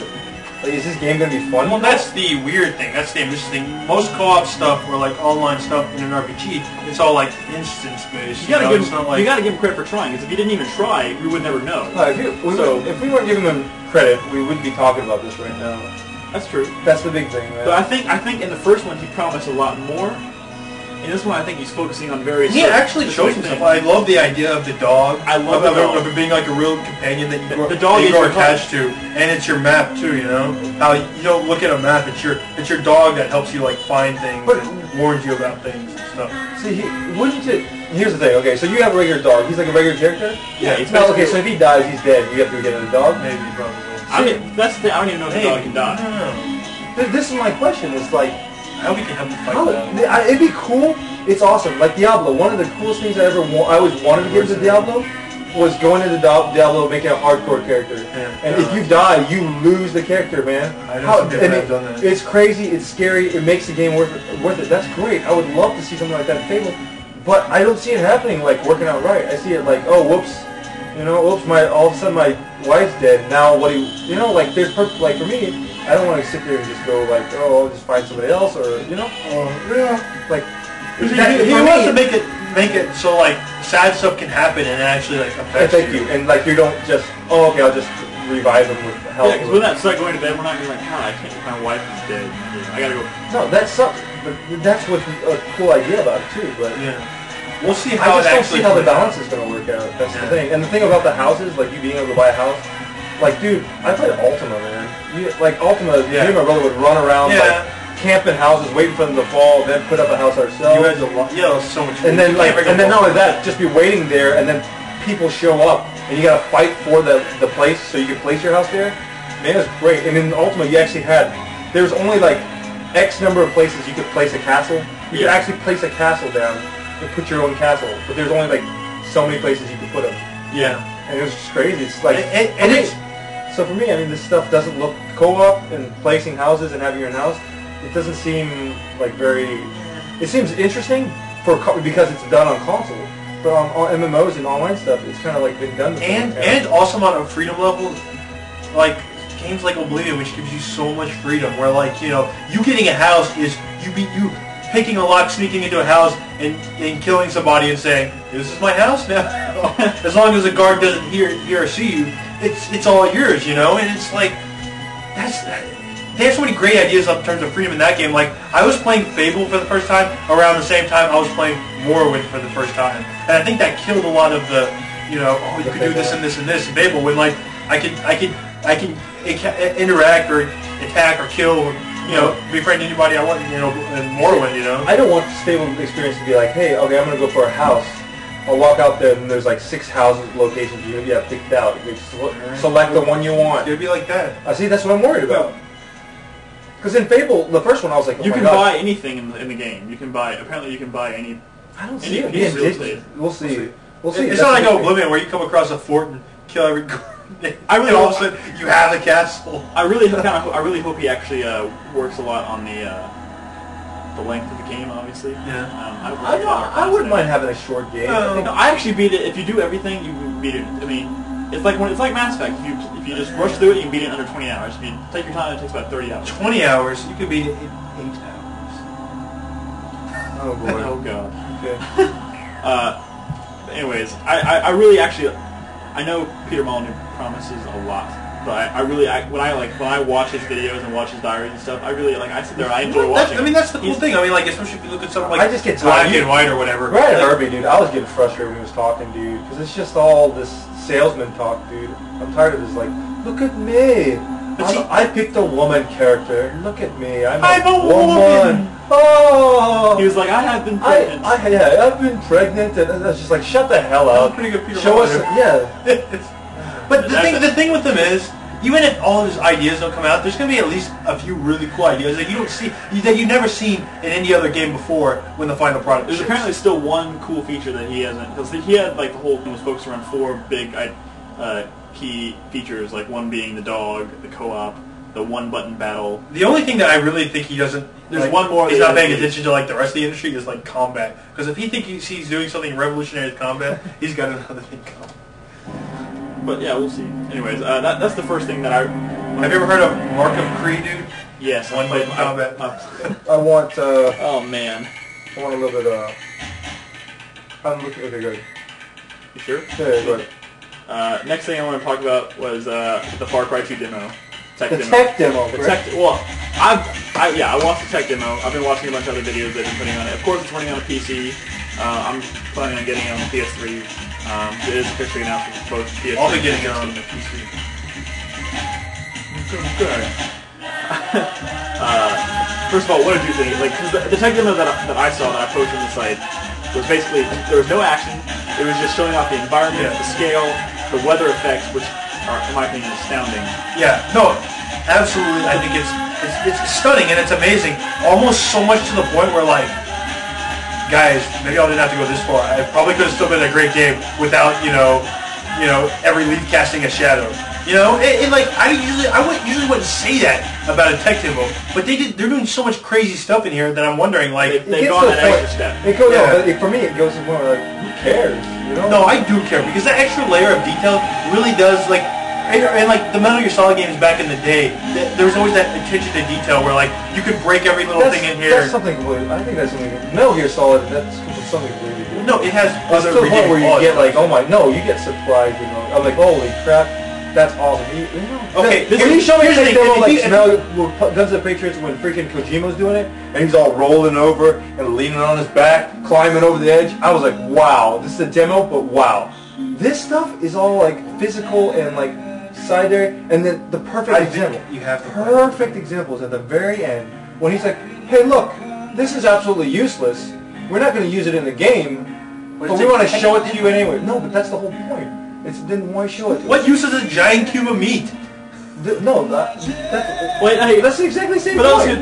For those of you who haven't watched the demo, what you're referring I'm trying to make more. They developed a feature they were going to use originally, which is basically you shoot a tree, or when you shoot like a tree or something like that, it will break off wherever you shoot it. So if you shoot the whole tree down, over time the tree will grow back. And over time. Yeah, they sped it up really fast when they were in the tech demo. No, I understand it growing back, but why the hell would you ever need to grow back? That's the point. They realized it would be pointless because you're never going to be like, hey, isn't that tree I cut down at 20 days ago? And they're tech guys, and they get excited when they create something like this, and they just want to show it off. The game isn't very far along, For them, it's a technical achievement, and it's brilliant. But I really just no. You also got to understand, dude. This ain't E3. It's a developers conference, and a lot of the stuff they show are tech demos and saying, hey, this is the type of tools and stuff we're working with. This is the tech that we're working on, and showing off to other developers. That's what the show is for. Like look at what Insomniac is doing, for example. One of their biggest things for them at the show wasn't some new game. It was that, hey, we're going to make all these tools accessible to everybody that we use. Not an engine. I'm talking about like a whole new like movement they want to start. Which is it's a cool thing for them in their part of the industry, but it's not like it's going to wow us. But in terms of like the people that actually went to GDC, like developers stuff, that's like a big thing, especially because in terms of the PS3, they've really kind of like mastered what you can do out of PS3. Even their freaking launch title, like Resistance Fall of Man, looks better than a lot of the stuff like shooters that come out nowadays. I mean, they have this down, and the fact that they're sharing it to the industry, an industry that's having problems like developing for the PS3, even using the Unreal 3 engine, having problems developing for the PS3. That stuff is really cool. I mean, this and that's the kind of stuff you get at GDC, and I can understand why maybe you're not impressed by a tech demo, but it is just a tech demo. What they were trying to get across was like how immersive the game is going to be. Yeah. The original Far Cry was beautiful. Was basically what they were trying to do. The game was beautiful. You got a pretty good amount of freedom, if I recall. Absolutely. This game is supposed to the size of it. There's 50 square kilometers of jungle, savanna. I mean, it's Africa, and there's like villages scattered along, and you can do whatever you want, which is really cool. Also the weather effects, like it would randomly start to rain, so you see clouds, which look different every time. Over it. That's an example of like why do they need to look different every time? Like if somebody really can be looking up at the sky, like I think I've seen that formation before. It's like so much wasted. I think you guys are thinking of it in a small scale still, man. What? How? What are you talking about? The game isn't very far along. No, but that's great. You can see the rain. It's going to rain. It's going to grow back. Dude, until I can feel like the sun on my face, I'm not really going to be impressed. Dude, what are you talking about? Like, this is as close to like realistic weather you're gonna see for a very long time. No. You know what? I've experienced real weather every time I walk outside. So this is not exactly going to. But if you're going for realism, like they keep telling, this is realism. We're going to make it as real as possible. Dude, if it was real as possible, I wouldn't be pulling machine guns out of my ass. Yeah, that's But it's about immersiveness and making you feel but that you're really in this environment. You can interact with everything. You know what game does that perfectly? And you might be able to take it for granted until you actually get down there and playing it. It's Half-Life 2. And in terms of like the gravity, once you get that gravity gun, anything that you see in the game, you can interact with in terms of like its physics. Anything. And like the only thing keeping you from doing it is maybe it's too large. Like, oh, I can't knock this building down because it's a fucking building. But I'm talking about, like if you're driving the car, right, and like Alex is in there and it gets wedged in between a rock, you're like, oh, I guess I gotta reload. You're like, wait a minute, and you pull out your gravity gun and you're like knocking your car like into like a position where you can like drive off and stuff. Like it gets so immersive just with this like one bit of like physical tech, the gravity gun, that the sense of like freedom you have in that world. It's just mean, it's unparalleled, and I think this kind of attention to detail, like the environment, like you're in a firefight and you're seeing branches fly everywhere and stuff. You know, I think it'll add to the overall experience. So right now, I can understand how you feel about it just being like a small piece of tech, not feeling like big and stuff. But eventually, in the end, it could be a good thing, and it really applies to that whole 50 square kilometer area. I just don't like when a company focuses too much on tech and not like on gameplay. On like, well, is there going to be really great, you know, excellent gameplay? I'm also going to post that actual tech demo that someone filmed earlier this year or last year. Late last year, which showed off a lot of the some of the gameplay they were doing. It was just a developer walkthrough, which was really, in my opinion, was really impressive. There's not going to be med packs. If you get shot, you actually have to pull the bullet out of your shoulder or pull it out of your hammer. Which is crazy. And you seem to have he keeps saying the whole time he's like, realism. This is realism. You're gonna have to heal yourself. It's like, dude, you're not gonna just sit there and pull a bullet out of you. It's better than Metal Gear Solid 3 when you go to a menu and you're like, if you want a realism, dude, let's make a game where you get shot once you're dead. Then I'll get excited. No one would play it. No, here's the thing. They make games like that. They make shooters like that where if you get shot, all of a sudden your character can barely fucking move. And like, it's realistic, but it's not fun at all. Exactly, that's the whole point. So if it's a game, let's make it fun. You gotta make it fun, dude. No one's gonna play a game where if you get shot once, you're like bleeding and crawling on the ground, ready to die. But isn't that the realism? If you get shot, having realistic tech doesn't mean they want a game that's completely realistic. Like Crysis, for example, that game has like towards the end has a lot of like supernatural elements to it, from what I understand. That's fine, but he's just sitting there like, hey, I'm gonna use a screwdriver. Pull a bullet out of me. It's better than going, hey, look, a little white box. Is it not, goes up. Is that not the same thing? It's just a visual, like... It's better than Metal Gear Solid 3 when you got shot, you had to remove bullets, but y'all did it in a menu. At least this gives you some sort of, like, visceral... But no, but you're not... Okay, fine. So let's run away from the firefight. Let's clear everybody out, hide behind it, and then you have a game where you actually have to, like, get inside and, like, move everything out. Well, bring the Wiimote, fine. Yeah, but I mean, you know what I'm saying? You go into trauma. Did you see how it was in the demo? He's running around. I didn't see that part. Like, what the hell? It's interesting, but you know what? It's better than supernaturally strong sticky tape. Oh, God. And it's better than going, hey, it's still, no matter what you do, it's better than this old cliche crap, hey, like a white box with a little red plus on it, and then like your health goes from like 50 to 100. I'm tired of that. But, you know, theoretically it's the same thing, right? Theoretically, yes. Visually, it adds an extra layer of immersiveness, like a Metal Gear Solid. It's put there to make you, to not distract you from the fact that you're playing, to remind you that you're playing a game. Let's just play the game when it comes out. Let's do that. Also, trust me, he still hasn't watched that Alone in the Dark video, and he's gonna watch it just for the comic relief. Oh, you do sticky tape? Sticky tape. I still Stop doing that. That's right. That was pretty. Oh boy. Anyway. Okay, so you keep going down now. It's like I can't just hand it to Nick. I gotta open my jacket, wrap it in sticky tape, and throw it at him. Like every little thing. Oh my God, you have to watch. Next thing, which is obvious, one of the really big announcements of the show was the announcement of Gears of War 2. Yeah, just keep it eye. Okay. Did y'all actually see the actual announcement the way Clippy B came out and announced it? Dude, I cannot stand that. I know, I can't stand them either.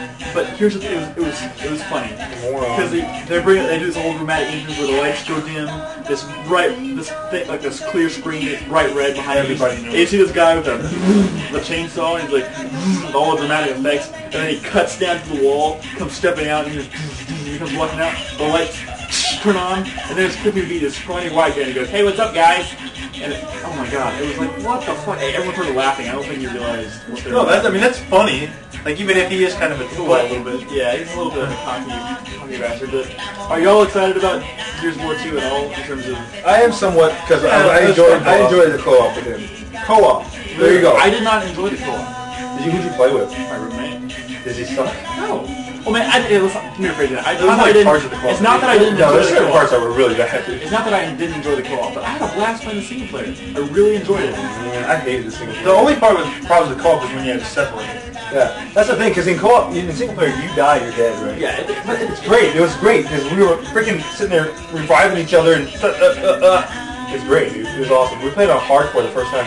I mean, I probably enjoyed more. I didn't play the whole thing in co-op just because when I was available. Where did you play? Did you play split screen? No, I played it. Xbox Live. I was in my room, he was in his. I mean, but I didn't get to play the whole games with him because when I was available, he was on the play with some, like I like playing co-op games with this fool. He's the thing is because like we're yelling at each other half the time. Like what the fuck was that? Why are you putting up anti-air? You also try Fable 2 co-op. God. No, I mean I definitely be down for that. You know what I heard is also really good? Crystal Chronicles DS co-op game. Really? Yeah, they were talking about it. It's up to 4 player, right? Podcast. I'm really thinking about picking that up, but to be honest, if you guys pick it up, I'll pick up shit. Anyway, I would love to, dude. I've been wanting to play Crystal Chronicles and Four Swords all the way through since like the very beginning, but nobody maybe we'll can do that on nobody ever can do that, dude. But in terms of like the two big things they mentioned about Gears of War 2 is they added some new features to the Unreal Engine. They did look pretty. Don't get me wrong. They look freaking pretty. The soft matter physics, the new water physics. Soft matter is which one? The meat. The meat, or the little ore we shot, and like the bullet went in, and the whole thing like kind of caved in like the pillow. We didn't see much of that. It was the pretty mercury cool. looking thing. Yeah, right? the mercury looking thing, and then of course the meat. He was shooting the meat, and the meat would react differently depending on where each strap went. It was kind of cool. And then of course the water physics were like the water looked amazing. When he was running around in the water and it would leave that trail behind him and stuff like that. That was Baldur's Gate Dark Alliance for the PS2 had the best one. That better than anything you see next gen. Well, in terms of the physics of it, it was freaking awesome. But combined you didn't like the cameo water? No, I was saying at the time it came out, that's all everybody was talking about. The Baldur's Gate Dark Alliance. How about the Bioshock water? The best water guys in the world were working on that. It was pretty cool. Like you go walking under a waterfall, it's like you know what's great about the water though? You know, in Bioshock they have the option. You can go to the menu where they're like, oh, you can. There's an option where like, yeah, the frame rate's gonna drop, but the graphics will look amazing. Have you ever turned that on? Like you should walk up to like a waterfall or like a drip and decide to turn that on. The game looks absolutely stunning. Now if you try to play it like that, you could hit it because it's got frame rate issues. But like.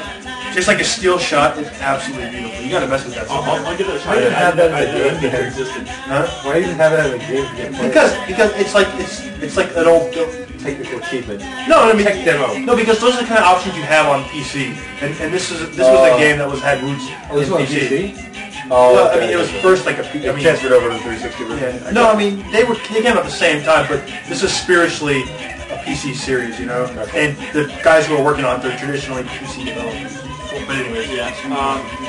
So and then the main feature that they added those two, the soft matter and the water physics, plus the ability to have all those locusts on screen at once, which was kind of overwhelming because those things were pretty hard and pretty intimidating. But it got to the part where at the end, dude, we would just take a step out like nothing, dude. It was great. Yeah. Can you take that many out? That was ridiculous. Like the whole street was full of them. And the funny thing is, you watch them like if you pick one out individually and watch it go, they like he'll run into one. Like they're trying to like move around like individually. It's not just like a steady. They were dumbasses in the freaking game, dude. So like I'm sitting here like there's a block here. I'm all looking at it, and this guy comes and hides behind the block here. I'm like, what the hell? I can see you. Well, yeah. It was nice that when we died and we came back, it wouldn't be like the same pattern every time. That was really cool. It would always like kind of change it up. Yeah. Sometimes they'd rush us, sometimes they'd hide back. It was really cool.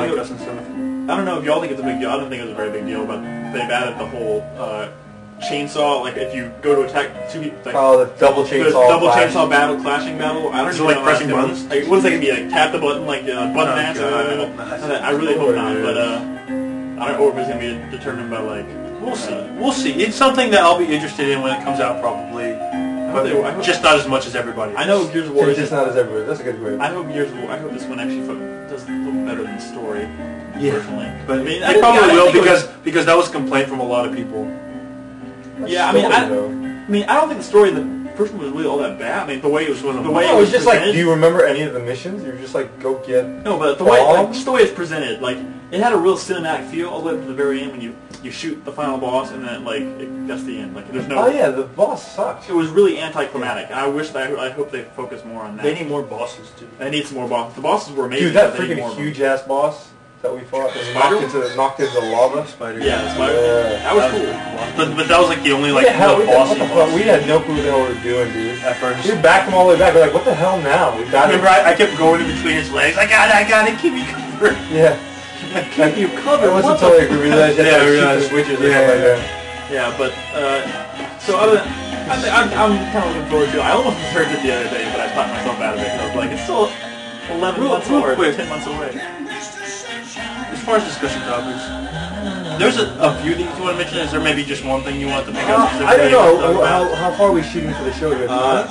We'll wrap it up here pretty quick, but that's all. Those are the main highlights from GDC. Well, I mean, my stuff's not GDC specific, so I can. That's what. Consider the GDC discussion What about finished. what about backwards compatibility? Because that's not like a huge topic. It's something we can touch on real quick.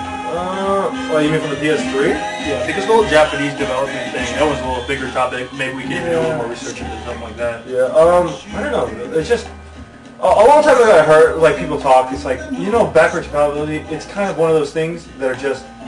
It's pretty words. Oh, backward compatibility, but really, honestly, how much does it affect?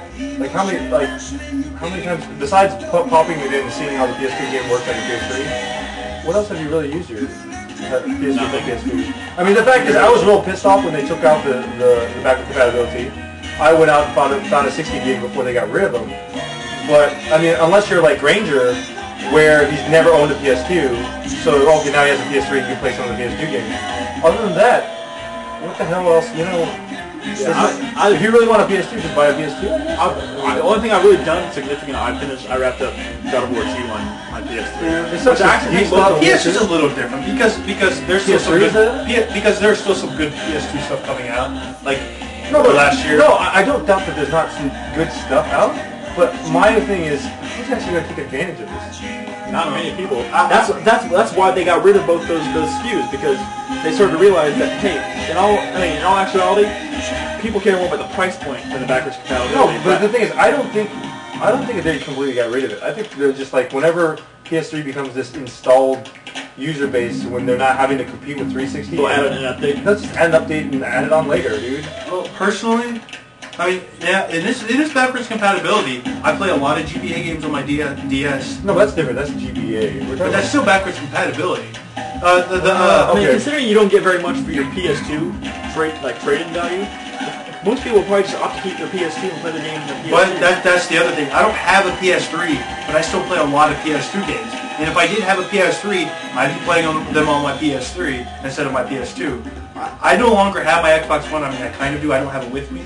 And, I was looking through my collection. I was like, oh, I kind of want to, play more of Oddworld Stranger's Wrath. That's one of the games that they have not yet put on the backwards compatibility list for the Xbox, and that kind of sucked. I just can't play it. Yeah. But, okay, so what about Region 3 then? Because I remember, dude, I was so excited when they announced the PS3 was Region 3. I think every console should be Region 3. And I was excited about the Wii being Region 3 too, when they first announced it. But they took the Wii one out. It sucks because there's a couple of Wii games I really do want to play.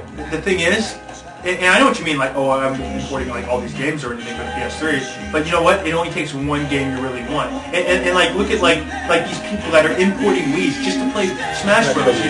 And that's a big deal because it only takes one game and they're buying a whole new Japanese console, and we shouldn't have to do that. Well, it'd be really nice if the PS3 was PS2 backwards compatible. Oh my god, that I wouldn't be complaining. But since it's only PS3. What PS3 games would I import? That's what I'm trying to figure out. That's why, just as a tip, people, if you are curious of PS3 backwards compatibility, if you buy a Japanese PlayStation 3, you can play Japanese PlayStation 2 games on it. And just use your old PS2 for the American games. Yeah, I almost did that for my PS3. Yeah, because for PS3 games, it's region free. So you can play it. You can still play your American games on the Japanese PS3, but you'll be able to play all those cool fighting games and shooters and stuff that never came out of here, shoot 'em ups. Makes me wish I would have bought a Japanese PS3. You were considering it for a while. I was, but the big thing is I wanted to play all these music games on it. Yeah. And if I had done that, none of the controllers would work. Like my pop-in music controller wouldn't work, and all this stuff. So I was like, what's the point of doing that then? So are we wrapping this up now?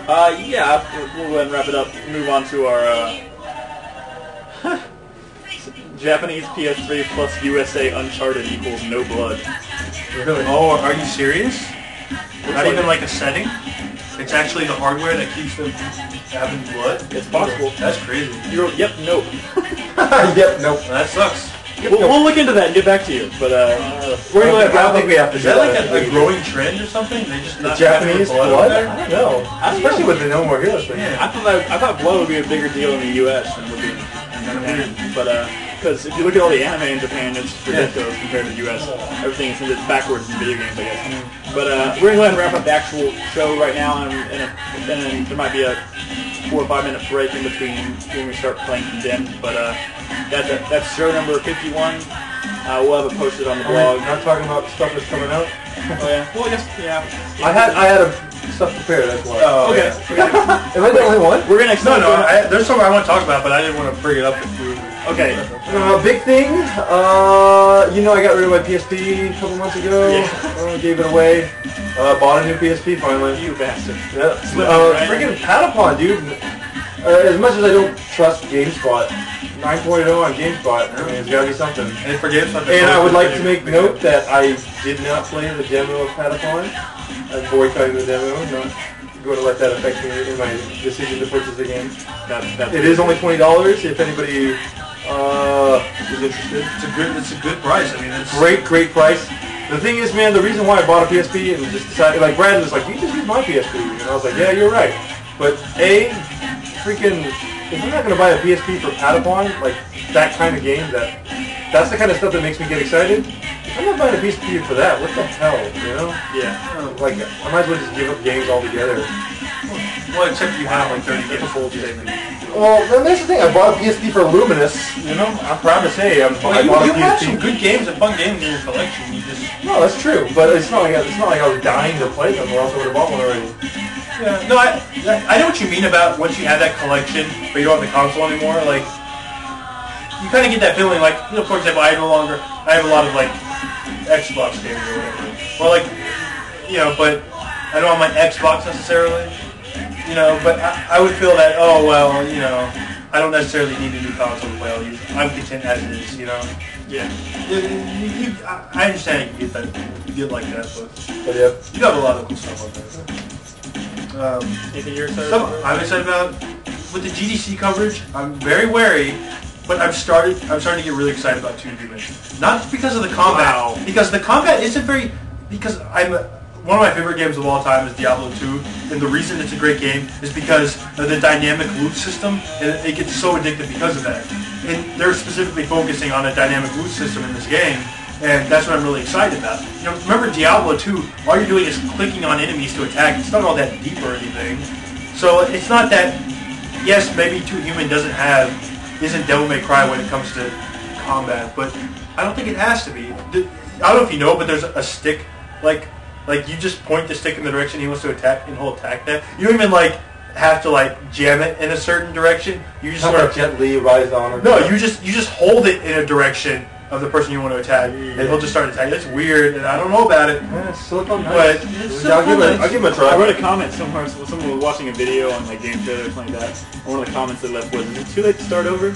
Like, oh my god. Oh, that's mean. Oh, one other game I'm looking forward to. I just got that. That's great. Oh man. Oh man. It just, why everybody's worried is because the animation looks so janky. And I swear to God, if the animation didn't look bad, people wouldn't be having these complaints. Yeah, if it had branches that were getting shot off at the point of bullet, they'd be drooling over it. Bionic Commando Rearmed, I think it's called, the 2D one. Look at this It's looking really awesome. I'm really excited about playing that. Wow. Yeah, have you seen footage of that? The 3D or the 2D one? The 2D one. No, I haven't. Check it out, dude. That looks awesome. If anybody's been playing the VR mission. if anybody's been playing, yeah, that looks cool. Yeah. That looks really cool. The VR. They have these Bionic Commando VR missions, which are more like puzzles, just trying to. Remember how Metal Gear Solid did those VR ones that Yeah. you just kind of use your tools and get through it? Yeah. They've got ones like that. They're timed runs where you just try to fly through it using your little bionic arm, and you can't jump. You can't jump in Bionic Commando. So you just use your stinger, shoot, and then you hook onto the ceiling, then hook across, and then swing down across. Yeah. And it's like an obstacle course, and you try to get through it as fast as possible. Upload your scores online. Yeah. That's it for me. It looks, I'm kind of it excited looks really about cool, man. It does look cool. I'm Hey, if anybody maybe I guess listening or at home has been playing the club, let me know about that because I kind of want to play it. Well, yeah, you can check some reviews too. Yeah, but I kind of want to get unbiased. not just unbiased. It's just I think talking to people and hearing somebody's opinions is pretty cool. I was playing Knights on the Wii a couple weeks ago, or a week ago. I was really enjoying it. So this week sometime I'll probably be playing Knights on the Saturn, and maybe I'll live cast it. I mean, depending on how that goes, I might just go out and buy Knights for the Wii and say screw the Saturn version. Because I was kind of liking the Saturn version, the Wii version a lot. It is cool though. Not many people have Saturns, you know, and I don't know if they really want to watch it. But for me, now that we've been playing Condemned, I'm getting pretty excited about Condemned 2. So I'll just leave it at that for now. So I've already talked about everything else I'm excited about. So I guess we'll wrap it up there. That's show number 51, February 24th, 2008. If y'all want, you can check out the site, our blog site, www.4playerpodcast.com. Anything else you want to close with, or? Let's get this awesome song, Everlasting. Oh yeah, it's our soundtrack this week, Katamari Damacy. And we're kind of pushing into the We Love Katamari. And we love Katamari, so let's kill some fucking bums. So let's kill some bums. We're gonna, in about 4 or 5 minutes, take a little break, and then we'll be live casting our second episode of content for Condemned playthrough. And you will notice maybe there'll be a boosting quality. We'll see. Perhaps. We're gonna try to. We might try. Oh, okay. Yeah. Sure, we'll direct video. So, anyways, we'll be back. Thanks for listening, guys. See you next week. See you later.